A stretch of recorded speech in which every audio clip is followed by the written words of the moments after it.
I believe that we need a revision on the kind of innate trust and overt patriotism that people have towards government institutions, and whether that's the government, Congresses and parliaments themselves, whether it's the executive branch or the judiciary, whether it's agencies and bureaucracy. I believe that the evidence calls for us to ameliorate, to limit, to pull back from all of this inordinate trust we've put in these governments. And by the way, too, for some people who are very capitalist in their orientation, the inordinate trust towards for-profit corporations, which are also big-time purveyors of wrongdoing, especially the banks and other companies. We don't want to trust those organizations or institutions as much as we have been. They're perpetrators of great crimes. Yeah. And Yeah. so I'm at the point now where I think the message is, hey, like you can't trust these institutions about your medicine or your health. You need to do your own research, and you need to be open to other forms of healing, like what you've been doing. Hmm. At the same time, I think people need to know that, this is a level of trust the government's asking for that is inappropriate, and they are not trustworthy. And the crimes they have committed are so grotesque, Monstrous. Yeah. monstrous, that you can come to the place where you might recognize that a form of government is going to be required, or at least that it's going to exist, whether you want it to or not. But that's different from putting your entire trust in it or putting your trust in it in general. I I think it's don't know. much healthier to distrust, Yes. much healthier. And I that's don't my position now. I don't know what your experience has been living internationally, but I find across the board, and I have gravitated up to this point in my life toward poor backwater nations, most of them in Latin America that I really adore, right, in terms of lifestyle that I get to enjoy, but also natural beauty. And like I said, nothing has affected me more about my time in Guatemala on and off for the last 25 years than the people. Hmm. But that all of these places and all of the people that I encounter, and I'm Hmm. not saying that this is not a topic of conversation I have with my guardian looking after my property there necessarily, but I suspect strongly that if we had that conversation, that they would all say, oh, yeah, of course, we don't trust the government. We don't trust any of these people. We want as little to do with them as possible. And more to the point, in most other parts of the world, you do not find the blank check trust that you find among the wildly like imbalanced patriotism Yes. that you see and that is exhibited in the US at every possible opportunity, Yes. that it's so clearly out of any kind of normal. It's a pathological kind of cheerleading that goes on, and all the while, right, the government is picking your pocket. Like, I know people paying 60% taxes. It's like, you understand, like leaving aside the COVID madness and 9/11 and all the rest, it's like, but these people don't deserve that kind of loyalty. They don't deserve your heartfelt thanks, right, for all that they've done for you. It doesn't make sense. And in other countries where things are dramatically, in most cases, tougher for the population and for the people living there, they have a natural, innate understanding that no, no, those people are not on our side. They are not our friends. They are not here to help. They are not working on our behalf, diligently arguing about what legislation is going to bring improvement to our lives. They understand that at a real, it's dirt wisdom, right? They just understand it. The most uneducated person in my pueblo in Guatemala, and that's all of them pretty much, um, has no problem conceiving of the fact that the government is at odds with his or her own interests. And so Yes. it is a uniquely Western developed kind of nation, and I don't know about the Orient because I haven't spent enough time or talked to enough people there. Mhm. If you Right. ask somebody in China what they think of the government, they ain't going to answer you because it ain't safe, right? So there's your answer right there. But it is unique to the US and the sort of pinnacle that we attained, and that for many reasons rightly were the light of the world, that these people have put this unbelievable belief in institutions full of probably a lot of good people, but also full of people who are more than happy to use the power of the state to abuse them. It's a very Well, strange thing. yeah, it is strange and it's unfortunate. I think it's understandable. It's I think it comprehensive. is understandable. Yeah. Yeah, and I do believe that you do a service to people um, when you gently or firmly or whatever is required or whatever is appropriate. Forthrightly, yes. Yes, to disabuse them of that patriotism. The idea now that any of my children or grandchildren, if I ever have any, would offer themselves up for the wars that I've observed and experienced in my lifetime, and that they would put themselves at bodily and psychological and emotional risk with the risk of permanent, unalterable damage is such an absurd idea to me. I would never even consider such a thing. Well, that is a shift of Big. very significant proportions. And it's led me also to look at this world and allegiance to political jurisdictions very, very differently. As a human being who believes strongly in a divine being, my first allegiance, who I believe is good, notwithstanding the problems in the world, my allegiance is to him and to whatever his permanent government and situation may be, which I believe exists. If I don't find out that it exists, I won't know. So it won't matter. But if I find out that it does, then that's where my primary allegiance is. That's what I believe. And any allegiance here is all very qualifiable. Very, And very should be qualifiable. earned. Yeah. Well, not even should be earned. I'll speak plainly. I think, um, what interest does that give me that is beneficial, or the people that I care about or I'm entrusted with? How is a particular political jurisdiction treating the people that I love or that I identify with?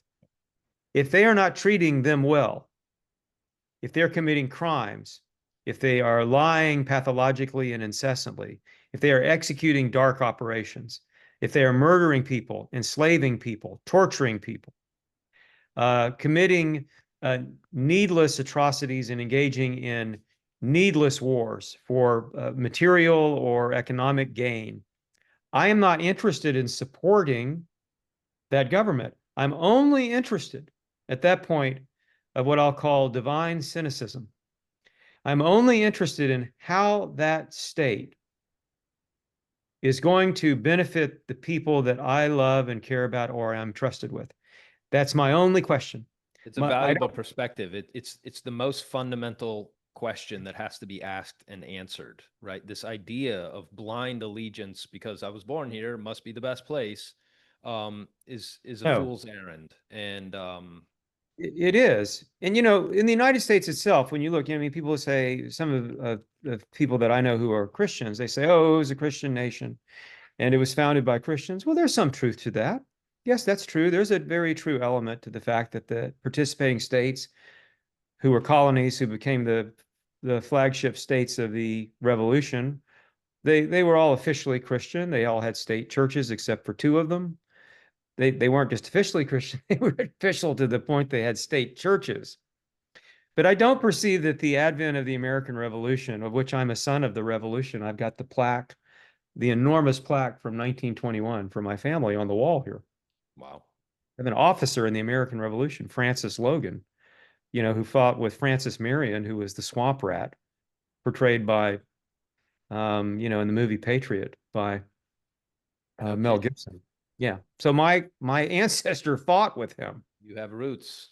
I have roots. I have reasons to, so to speak, to have an opinion, at least, right?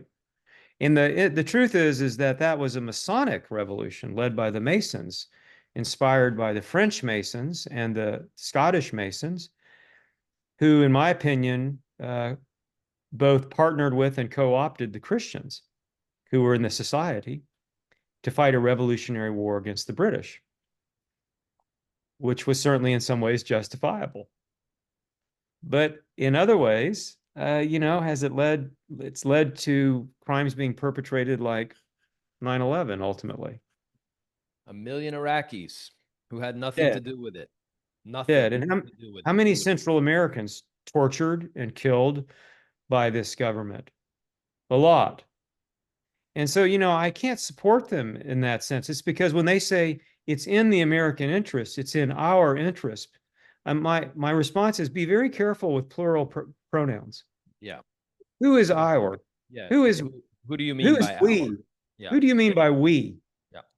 Is we me? Like where is my ticket to your deep underground military base in event of a nuclear catastrophe?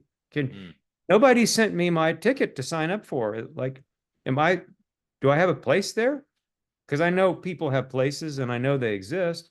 So, and it's funny how the government and the media for years has lampooned and demonized people who made any preparations at all mm, of any kind to try to help themselves in the event of a catastrophe like that. mm. No, that's the silliest thing that people would do that because who would do such a thing? I'll tell you who would do such a thing.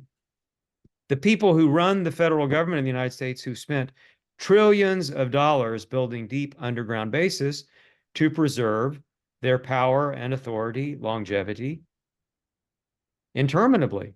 That's who. That's who's for that. But that's the we doesn't include me or you, Right. Tane, or That's my right. friends, or my daughters, or my wife. So that's one of the reasons I decided to move out of the United States and internationalize our family, because I realized, as bracing as it was, that the we of the people that had the national interest of the United States under their control had zero interest Yeah. in me, even with a family that had been as closely politically connected as our family was. That's And right. if they were not interested in us, You ain't in there the is no way they club. were interested in anybody else. Right. They were only interested in whoever the official group was, not us. And And so I so, decided I needed to internationalize ourselves to extend the opportunities for my daughters and to mitigate being under the control of one political jurisdiction, which was incredibly corrupt. very sound thinking. Talk about your international journey, because I know we visited Boquete. We spent a month there. Lovely place. I don't think Panama is investable, at least not at this exact juncture. Mhm. But Boquete, certainly a lovely town in the western portion of Panama, not that Yes, far from the border of Costa Rica. I know you have a yes, ranch, right, in New Zealand. We've seen some of the fine animals that you raise there. yes, Um, Talk about your journey of internationalization and yes. how you structured, like you've given some of the reasons why, but how is life outside? How's life outside of the off, United off States? the reservation? Yeah. Yeah, off the reservation. Well, I should frame this from the standpoint of my journey that from a youngish age was internationalized by my parents. So Yes. I was exposed to, the international world through them. Did you enjoy it as a young man? Like Oh when you yeah, were growing up? I Good enjoyed it. times. It was good times. And I enjoyed working briefly overseas, and I enjoyed also later on in business. Me too, by the My way. my international activity, I enjoyed that part of it. And the three areas, I'd had business experience internationally. I'd had academic experience across borders because my wife and I had lived in Canada, and I had a degree from a Canadian university. And then I carried on just extensive travel apart from business or academics, and I've been a medical tourist too. I became a medical tourist for an important surgery I had to have, um, and that was executed, you know, with flying colors. Fortunately, it was a very good experience. So I had a lot of good experiences internationally building up to the time when I decided, no, we truly need to internationalize officially, not just visit, not just go carry on business, not just go get a degree, not just go get a medical treatment.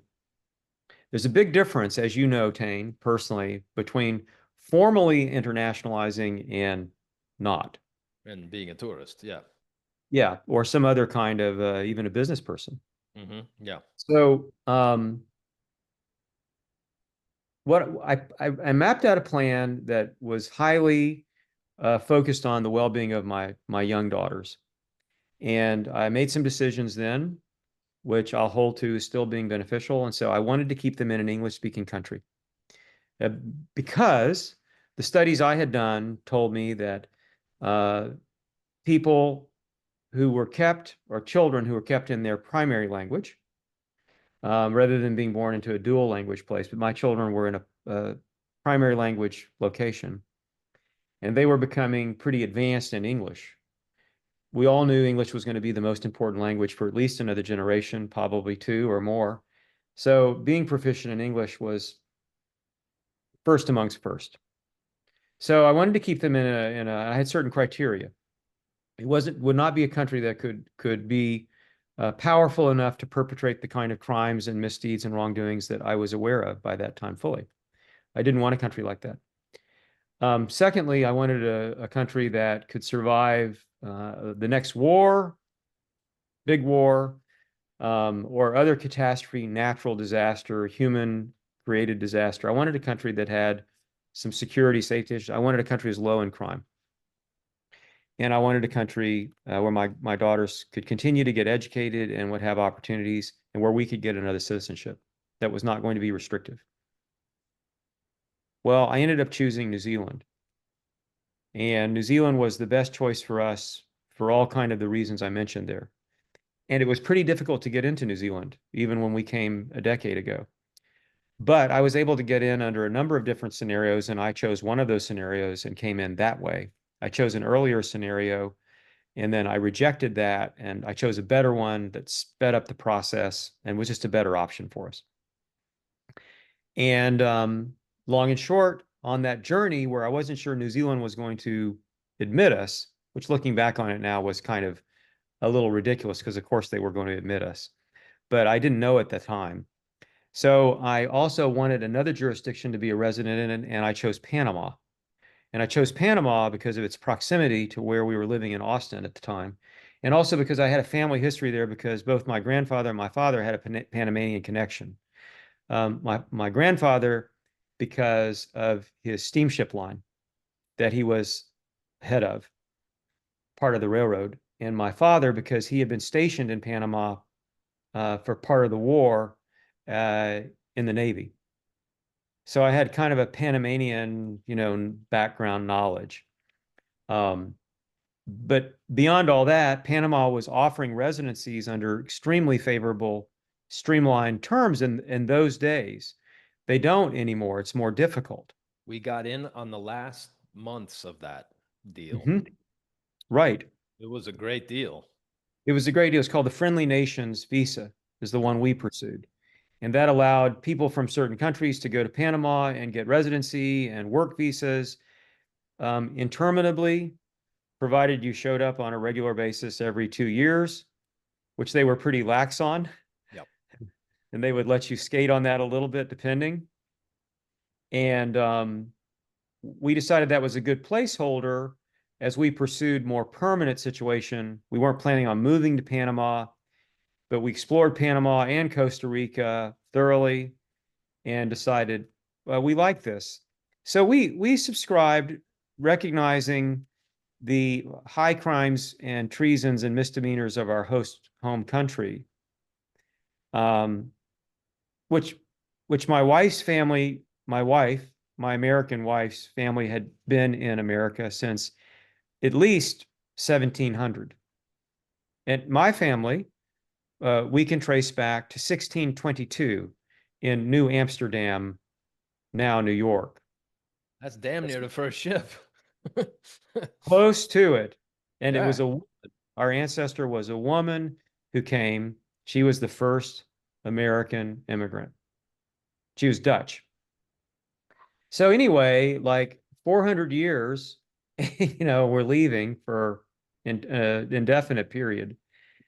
And we describe to the what's commonly known with some of your listeners, and well, the five flags theory, where you spread your risk and you spread your jurisdictional list, because when you no longer trust governments any more than they should be trusted, and you no longer trust the banking institutions any more than they should be trusted, and you no longer trust the law enforcement agencies or police forces, whether federal, central, local, or other, then you're trying to spread your risk so that you are not as vulnerable to a person who can be pinned, literally, either financially or otherwise, in one jurisdiction.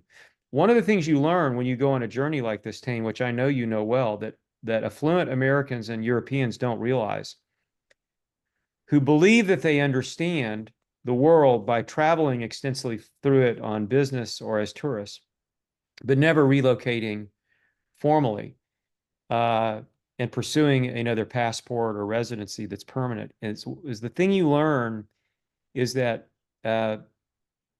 as tourists and even business visa holders, you do not have rights like a citizen or a residence holder. You have rights that are at a completely different level. And we all saw this come to fruition during COVID. And if you don't have those rights for ingress, egress of a country, then you are in a vulnerable place if the government decides, for whatever reason, to suspend those privileges to visitors. And so the fact that you also are affluent and you have a lot of money is also no safeguard, because what happens in these situations in safe haven countries is, if there's a crisis, then this what I call the spots on the berth of the ship get filled up really quickly. And then the price of any additional berthing gets extraordinarily expensive. And so anybody who would like to diversify and increase their jurisdictional exposure and flexibility, providing more liberty, which libertarians take seriously, or providing more opportunity, where you want your bank account in one place, your business maybe, or your business is in another, your residency in another where you live, your citizenship in yet another country where you have the citizenship, but you don't live there. And on it goes, and then your structure that all this is held under, of holding companies or trusts or limited companies or whatever, another jurisdiction altogether. Well, at a certain point in time, I literally had one, two, three, four. I had four of those five flags done. I've always been short one in having them completely done. But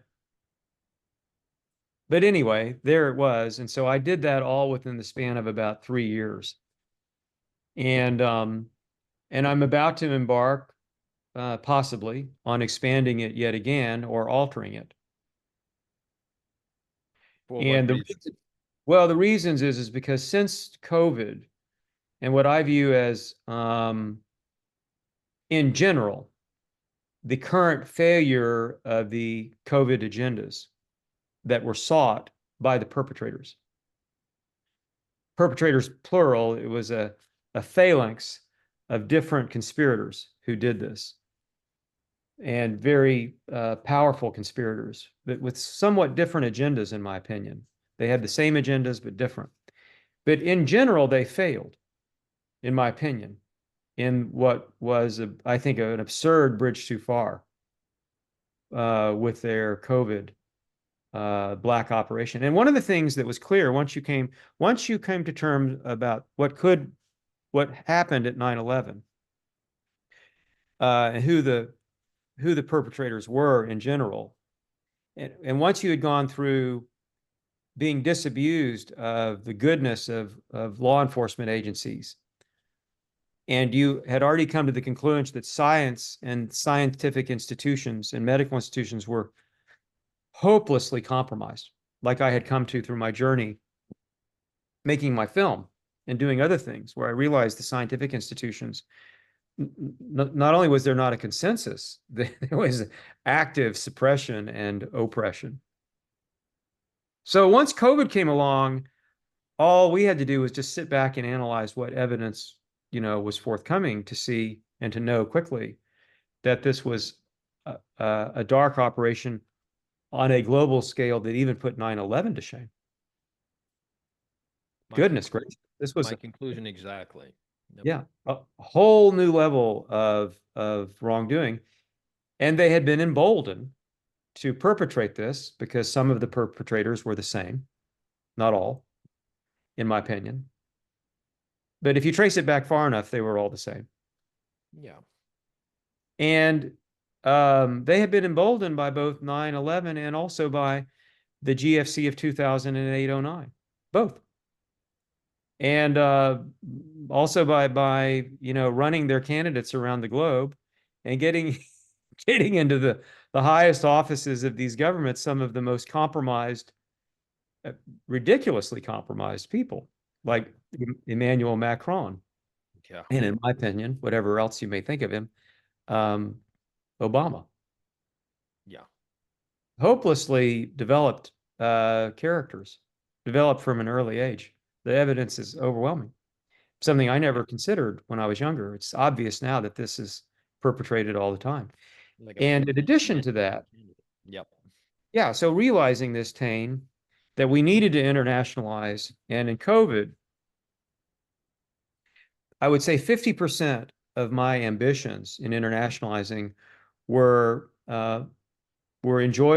enjoyably experienced. And the reason was I had purchased a farm which was largely self-sustaining, such that we had our own water, we had our own power, we had privacy, we were remote enough, um, and we had everything that was necessary. That during lockdowns that occurred during COVID, we existed just fine, and we were free from any government harassment or the claustrophobia that people experienced in the cities. On the other hand, COVID also made me realize that my planning and my efforts in this area of international diversification were still inadequate, and I had further work to do, um, for the sake of my family members and even for myself. I decided. In what respect? What parts can you share that were showed up to be weak points or non-existent? Well, one of the weak points was, um, apart from Panama in the United States, um, and and now I have Australia. I have the right to live in Australia at any time because I'm a New Zealand citizen. But I realized that I did not have enough diversification to flee in the event that, let's say, biomedical mandates became really ugly and sinister and oppressive. Yeah, They because New got Zealand, to, yeah, New Zealand did go crazy and they well, couldn't they got to the point where the rhetoric got quite the dark. rhetoric they couldn't But implement. I was going to say they didn't implement. My understanding was that, like, not everything, like, you could live there. Okay. We talked to a bunch of people that yeah, were in New Zealand. It was like, no, it was really pleasant because nobody, you didn't get hassled, but the rhetoric was truly shocking coming out of it Australia was. and New Zealand. That's right, and that's because the rhetoric worldwide was bought and paid for by enormous dark establishment slush funds that were paid to journalists and PR firms and advertisers and others who were literally on billions and billions of dollars of payroll, um, spreading the messaging that they were told to spread, and this included politicians. So we saw the fact that that having one jurisdiction apart from our original home jurisdiction was not going to be enough, and that we needed either another firm permanent residency or we needed another citizenship or both. I needed to diversify my finances a bit more again. Um, I thought I had to think through really, really hard about the whole agricultural bolt hole scenario, because I've got an agricultural bolt hole, frankly, Tane, that's to die for. Yeah. I have Uh, solar power. I have my own water. yeah. I have my own energy. I have my own food. I could support Good beef. 20 20 families. Yes. Yeah. There are organic food providers in honor boxes spread throughout our whole area, and farmers markets where virtually every person there is a dissident Yeah. against the government. So there is this localization where we live, which is good. But the problem that we face too was something that you see around the world. And although I think we can be quite sensitive to this as far as the legitimate claims, unfortunately, I think that the monetary powers that be are using what I'm going to describe not for the benefit of the people they are alleging to help, and definitely not for the rest of us. And that is, there began during COVID a very strong push for indigenous rights over land and water here in New Zealand. Yes. Oh, yes. And I noticed that this was going on also elsewhere, All over the world. all over the world, conveniently. And the more you explored and researched where this was being driven from, well, it was the same kind of places that would lead you to distrust the authenticity and the sincerity of this movement in truly trying to help whatever plight or plights existed among certain indigenous peoples. But actually, what it appeared to be was a kind of a large scale resource grab Yeah. using the indigenous peoples That's right. as the hand in the glove. And then once that was secured, it was obvious what was going to happen was a certain global interests were going to come in and say, we will manage this for a percentage. We'll give you X percentage and we'll take Y percentage. And the Y percentage was going to be much higher than the X percentage after fees, dues, Naturally. naturally. And so my concern about property rights, weirdly, in any of the traditional Western countries, and especially the English speaking Western countries that had protected property rights, I began to have a lot less confidence in that. Yep. And I through COVID, because they were obviously attacking our bodily rights, why wouldn't they attack our property rights? And while I'm not a person who would be so extreme to say that I don't think that land reform or property ownership reform is uncalled for in some places or legitimate in some places because of abuses. I think it was a hard argument to make in all or certainly most of New Zealand. And so I began to see that I could do everything to do what I had done to create a beautiful safe haven, bolt hole estate that I could not only, have as a safe haven, but also enjoy living on and even carry on charitable work here and ministry. I have a chapel here. Uh, and during COVID, we had services for all the unvaccinated or others because the churches were closed down. You couldn't meet in churches. It was not allowed. And then when it was allowed, it was under very strict guidelines of separation.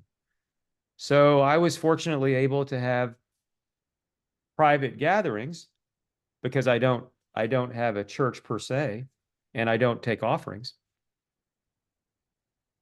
For all of the dissidents and desperate people during COVID who were terrified of what was going on.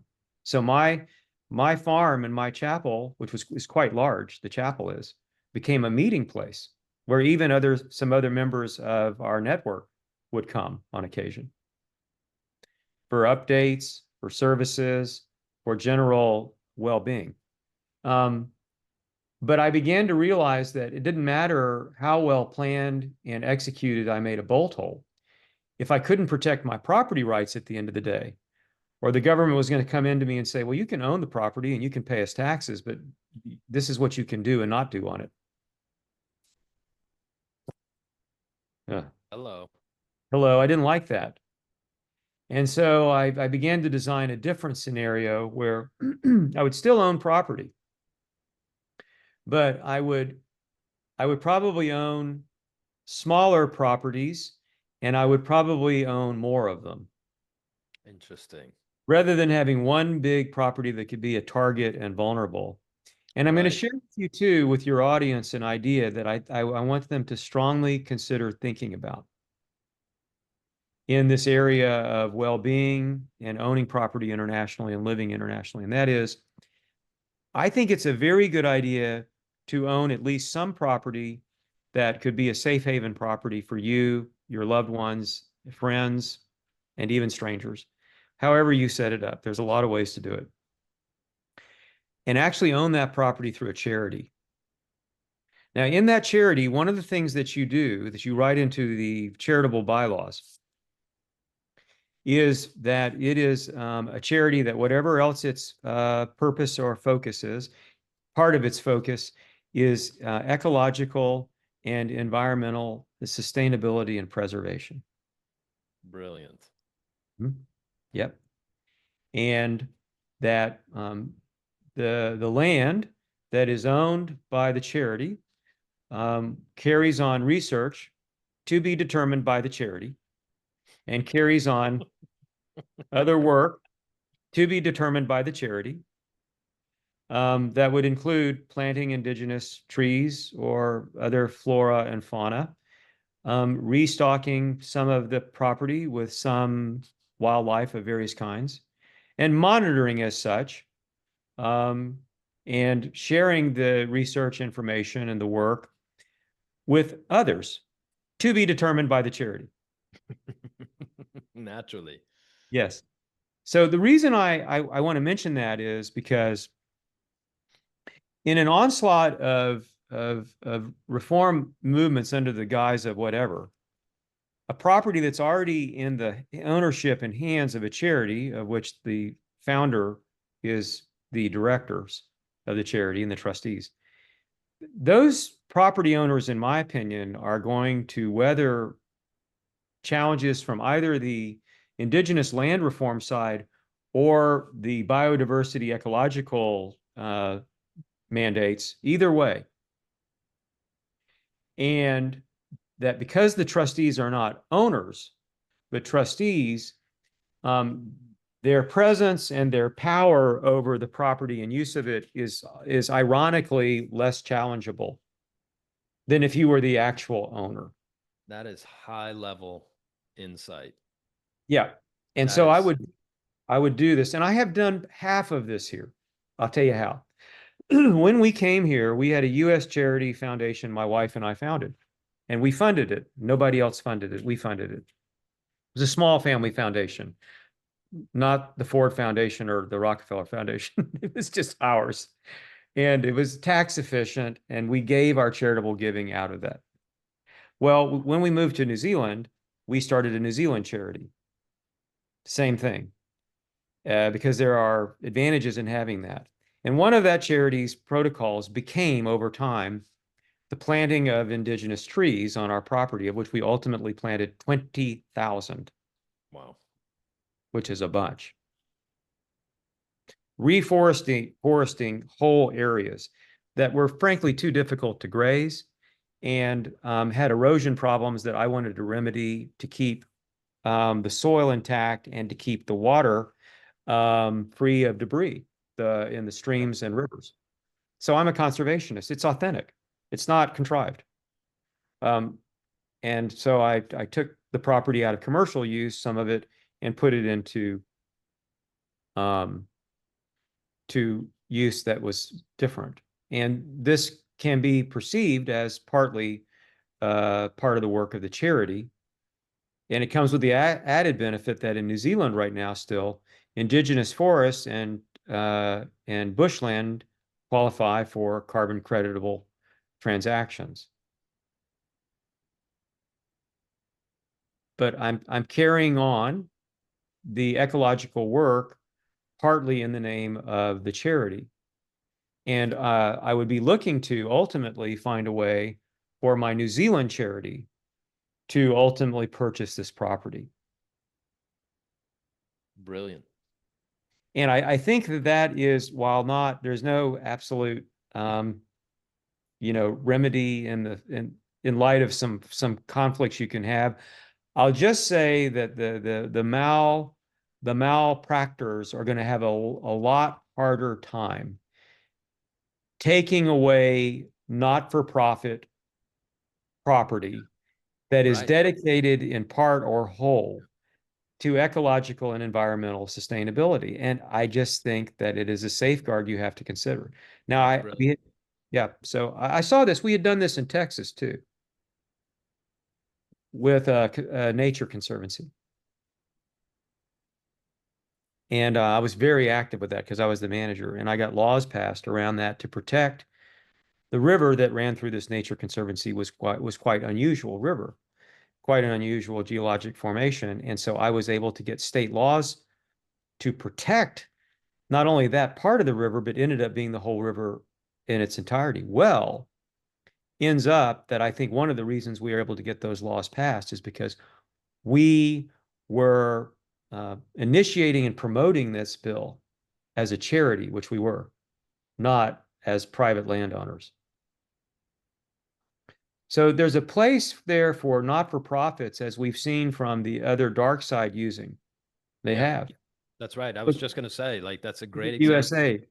Beating people at their own game, as it were. Exactly. So Yep. so we want to you're in addition to the five flags, which is, residency in one country, banking in another, citizenship in yet a third, business that you have operating mainly in one or two different ones, and then your structure housed, your official structure of ownership housed in yet another jurisdiction.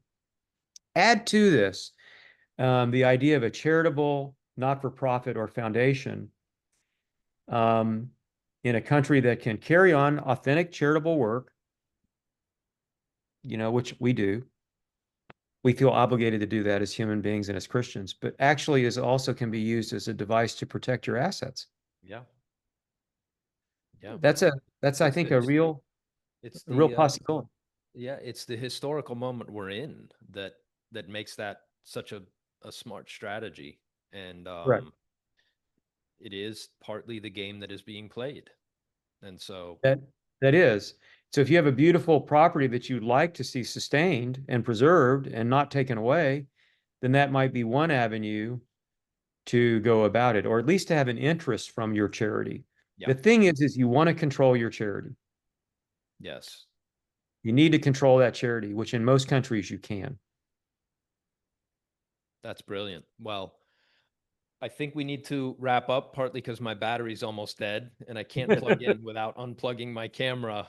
We didn't I even hope I shared enough of interest for what you wanted, Tane. more than enough. I may have to chop it into 2 episodes, but we didn't even get to. I think had we stopped it at the 10-minute mark, I would have proved my point about the most interesting man in the world. But in spite of your protestations, and but we didn't get to your. You were a big game hunter. You were, you traveled the world and for a TV program, right?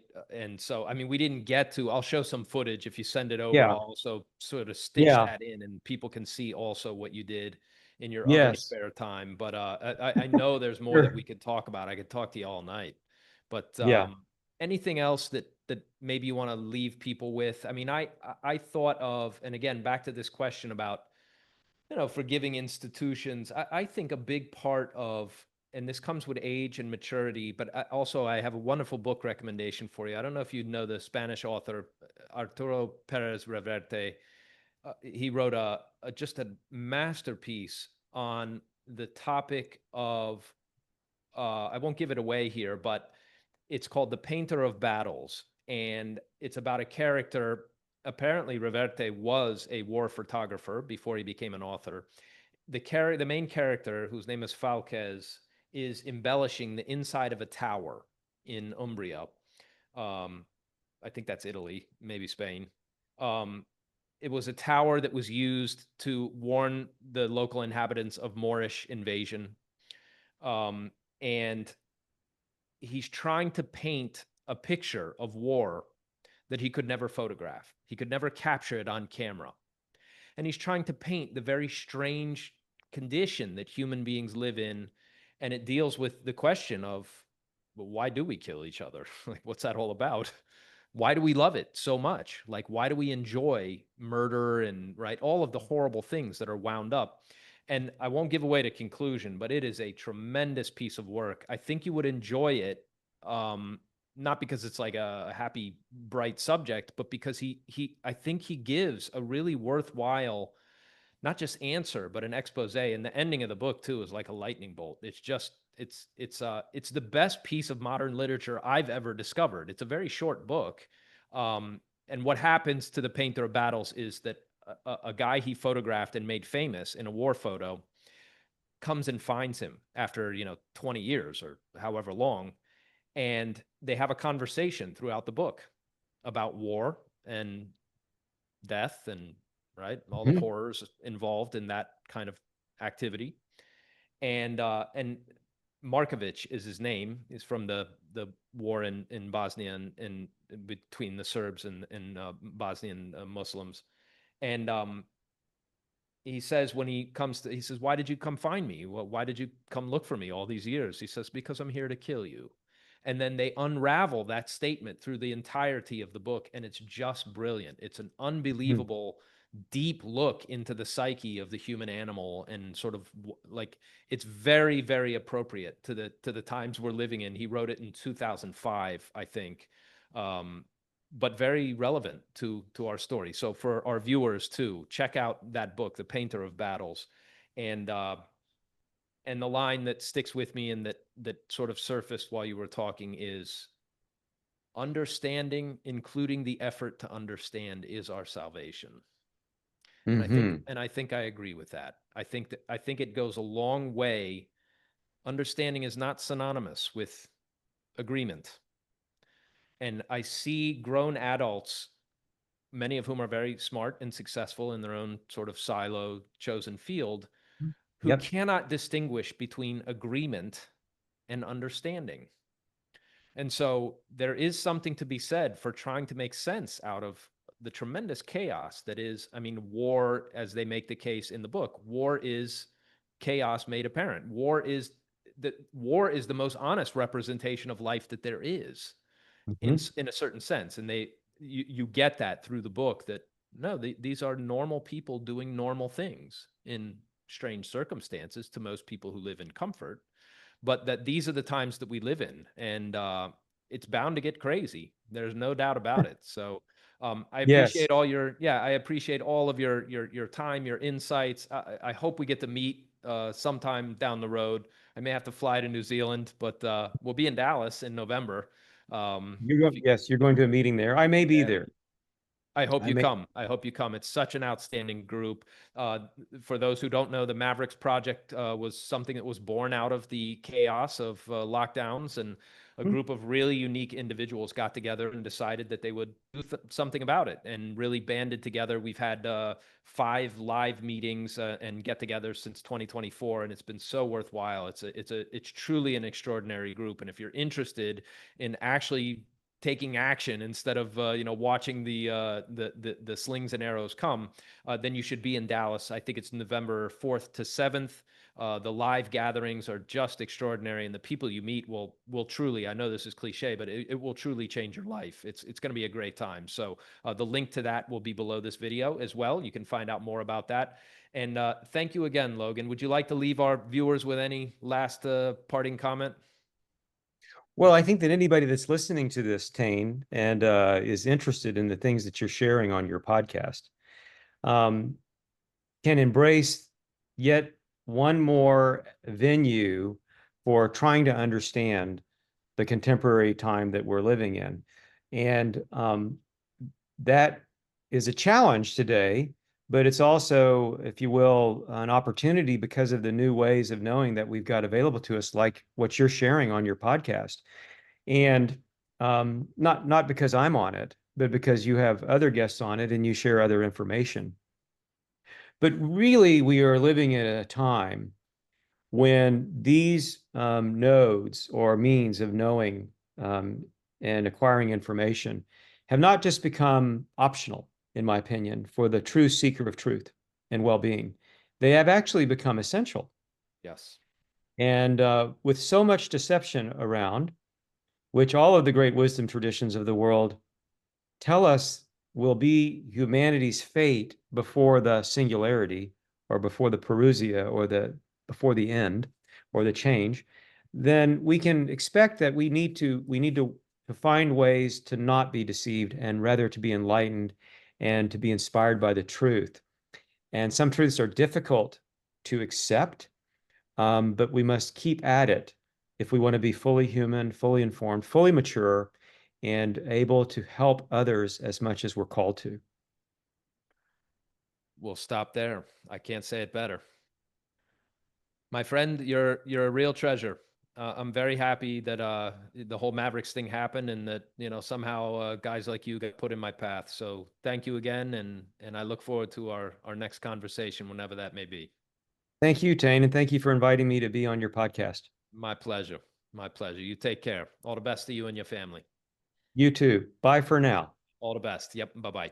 Mavericks Project is a private community focused on powerful connections, trusted information, and time-tested solutions to create and preserve wealth during our epoch of extreme change. The Mavericks Project was born out of the social, economic, and geopolitical schism that kicked off in 2020. A small band of contrarian misfits spent the lockdown years observing problems, analyzing the implications, and plotting solutions.